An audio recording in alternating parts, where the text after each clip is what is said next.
Assalamualaikum warahmatullahi wabarakatuh. Alhamdulillahirabbil alamin. Kita bertemu lagi. Pada kali ini kita akan membahas mengenai ultrasound dan sono anatomi. Yang akan kita bicarakan di sini adalah ada beberapa poin, yaitu yang pertama dari beberapa tipe dari probe ultrasound, dan juga ada beberapa efek yang akan nanti kita akan bicarakan. Salah satunya adalah apa sih sebetulnya efek dari gain yang bisa kita atur, apa itu color Doppler, apa itu tipe scanning in plane, out of plane, dan juga beberapa hasil gambaran ultrasonografi pada beberapa jenis nerve. Ada hal yang perlu kita ingat sewaktu kita menggunakan ultrasonografi, terutama sebagai anesthesiologist untuk melakukan blokade saraf perifer ataupun untuk prosedur yang lainnya, adalah ultrasound itu adalah merupakan alat bantu.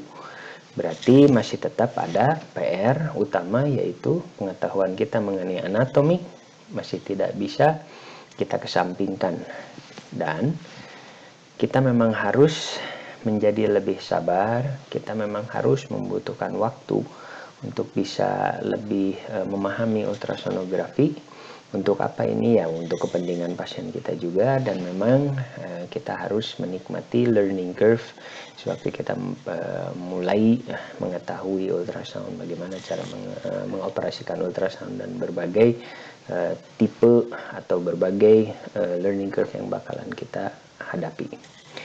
Hal yang terpenting adalah kita harus tetap humble, kita harus tetap bisa menjaga hati kita, karena regional anesthesia agak sulit untuk bisa mencapai 100% complete. Bisa tidak complete dari tipe bloknya, bisa tidak complete dari apa yang kita tahu mengenai suatu struktur, gambarannya seperti ini, ternyata pada pasien ada perbedaan. Itu semua harus tetap membuat kita humble, jangan sampai membuat kita menjadi besar kepala. Oke. Tentunya keuntungan-keuntungan dari ultrasound, terutama untuk penggunaan dari blokade saraf perifer, kita tahu sendiri bahwa banyak sekali jurnal yang menyatakan keuntungan-keuntungan ini. Salah satunya adalah kita memang bisa menghindari untuk bisa kontak atau bisa menyuntik di daerah-daerah yang kita tidak mau si lokal anestetik itu masuk. Dan juga dibilang di beberapa literatur bahwa ini dapat meningkatkan persentase keberhasilan dari blokade saraf perifer. Oke, kita mulai masuk ke dalam ultrasound mesinnya sendiri.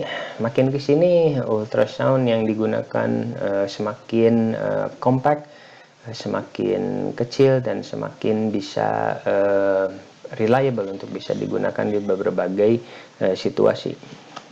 Mungkin yang perlu kita ketahui di sini secara singkat, saya akan sharing gimana sih cara memilih dari jenis-jenis ultrasound probe, karena mesinnya tidak jauh berbeda, tapi probe-nya bakalan banyak pilihannya. Yang pertama adalah probe linear. Probe linear sendiri, dia bentuknya adalah, kalau dilihat dari ujungnya, dia merupakan suatu probe yang memiliki daerah yang datar. Jadi di ujung probe-nya itu dia datar.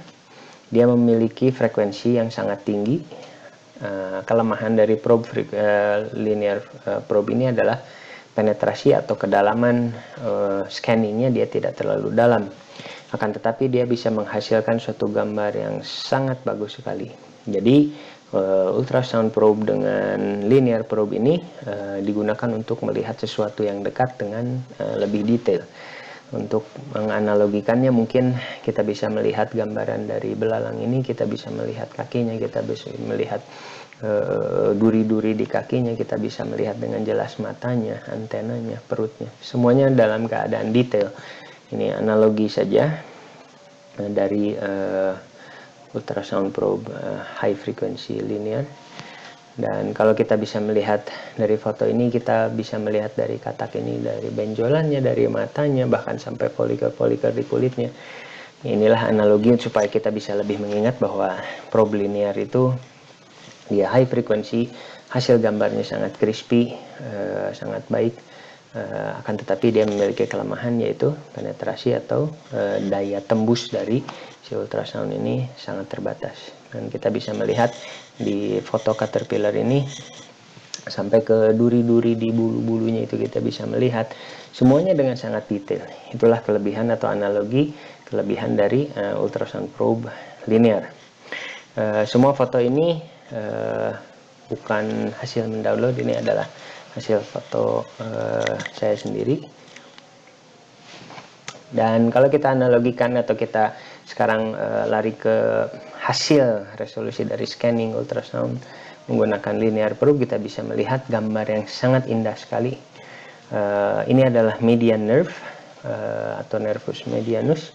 Kita bisa melihat di sini bahwa kedalaman dari ultrasound ini dia hanya 1,8 cm. Berarti dia adalah 1,8 itu sangat pendek, tapi menghasilkan suatu gambar yang sangat bagus. Kita bisa melihat nervus medianus sampai ke pecahan-pecahan atau ada bulatan-bulatan di tengahnya dengan sangat indah sekali. Nervus medianus bisa terlihat. Ada satu lagi ultrasound probe yang bakalan kita bahas di sini adalah curve probe. Curve probe memiliki frekuensi yang rendah. Frekuensi yang rendah ini keuntungannya adalah dia bisa melakukan suatu penetrasi yang lebih dalam dibandingkan dengan linear probe. Akan tetapi tujuan dari curve probe ini adalah untuk melihat yang jauh. Jadi bukan untuk melihat sesuatu yang dekat dengan detail, tapi ingin melihat jauh. Melihat gedung ini, contohnya analoginya, bisa terlihat gedungnya, bisa terlihat pohonnya, meskipun tidak terlalu jelas, tapi bisa teridentifikasi.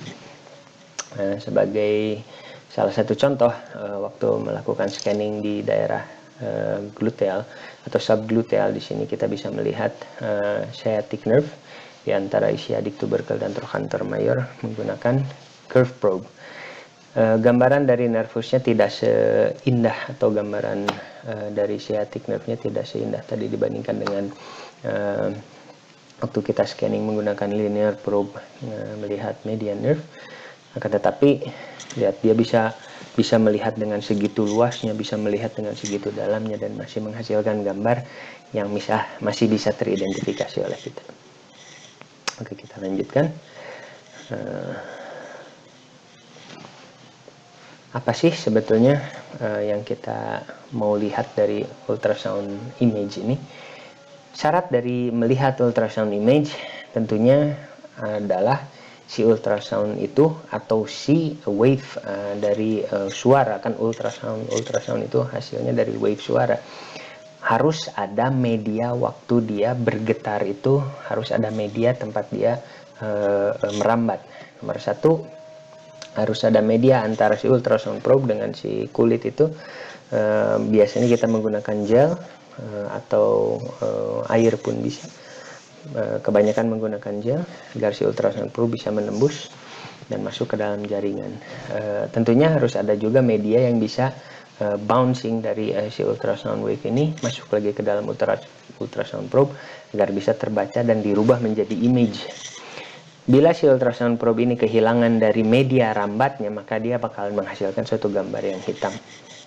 Tentunya nanti ada perbedaan dari skala putih, abu-abu, dan hitam ini yang menghasilkan suatu gambaran ultrasound yang bisa kita identifikasi. Kita perlu menyadari bahwa apa yang kita lihat dari tubuh manusia adalah seperti ini. Kan tetapi yang kita pelajari di buku anatomi dengan indahnya sudah di dissect kulitnya, kita bisa melihat otot-ototnya, dan otot-ototnya sudah diberi nama. Ini suatu perubahan yang memang kita perlu adaptasikan. Sebelum masuk ke ultrasound, maksudnya dari ultrasound image, kita bisa melihat bahwa kalau misalnya si kaki tadi kita potong secara melintang, apa yang kita bisa lihat di buku anatomi itu akan terlihat seperti ini.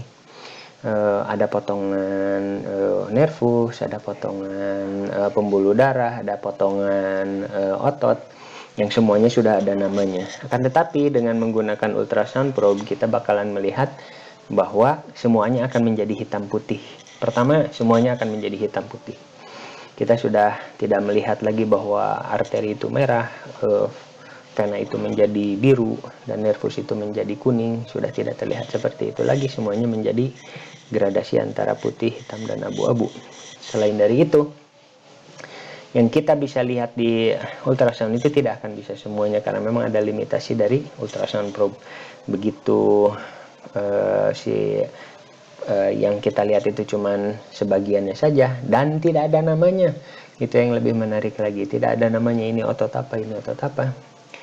Dan dia juga memiliki keterbatasan ketika bertemu dengan sesuatu yang keras, contohnya tulang. Di belakangnya dia tidak bisa memperlihatkan apa-apa lagi karena tidak ada daya rambat ketika bertemu dengan sesuatu yang solid. Seperti pada foto ini, mungkin kita melihat sesuatu yang sama.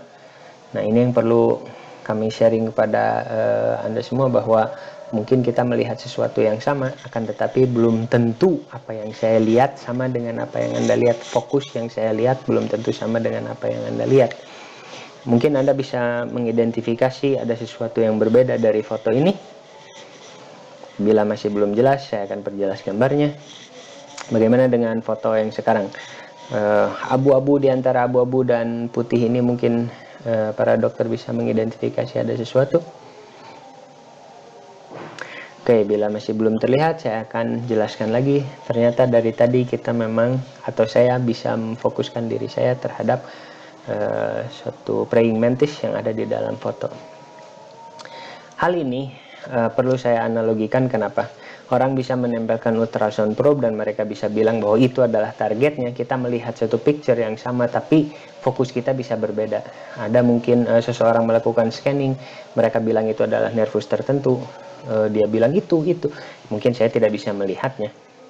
Maka dari itu perlu ada learning curve untuk bisa melihat fokus image yang sama. Hati-hati juga mengenai suatu target. Kadang-kadang ini bisa dilakukan scanning atau dilakukan penglihatan dari perspektif yang berbeda. Contohnya adalah pada foto ini. Foto ini hanya memperlihatkan suatu gambaran kecil dari suatu struktur benda berwarna emas dan merah. Kecil dia, meskipun agak tinggi tapi dia ramping. Akan tetapi dengan tinggi yang sama, dengan lebar yang sama, ketika dilihat dari lateral ternyata foto ini cukup besar dan cukup panjang. So, barangnya bisa sama, targetnya bisa sama, akan tetapi ketika point of view-nya diputar atau point of view-nya berbeda, ini akan menghasilkan suatu image yang berbeda. Begitu pula dengan ultrasonografi. Hati-hati ketika probe berubah, posisinya berubah, mungkin nervusnya sama atau mungkin targetnya sama, tapi gambarnya bisa menjadi berbeda. Ini saya analogikan pada ultrasound. Kita bisa melihat ada satu gambaran blood vessels di sini, di gambar sebelah kiri, yang memiliki gambaran berbeda ketika saya putar probe-nya. Dengan tinggi atau dengan lebar yang sama, akan tetapi tempatnya sama, cuman probe-nya saya rubah orientasi dari probe-nya, maka menghasilkan suatu gambaran yang berbeda. Jadi hati-hati, targetnya sama, probe-nya letaknya berbeda, maka image-nya akan berbeda. Kita bisa melihat di sini dari gambaran longitudinal menjadi sagittal, perubahannya sangat signifikan. Hati-hati, targetnya sama, tetap ini arteri. Dua-duanya sama arteri, tapi gambarnya bisa berbeda.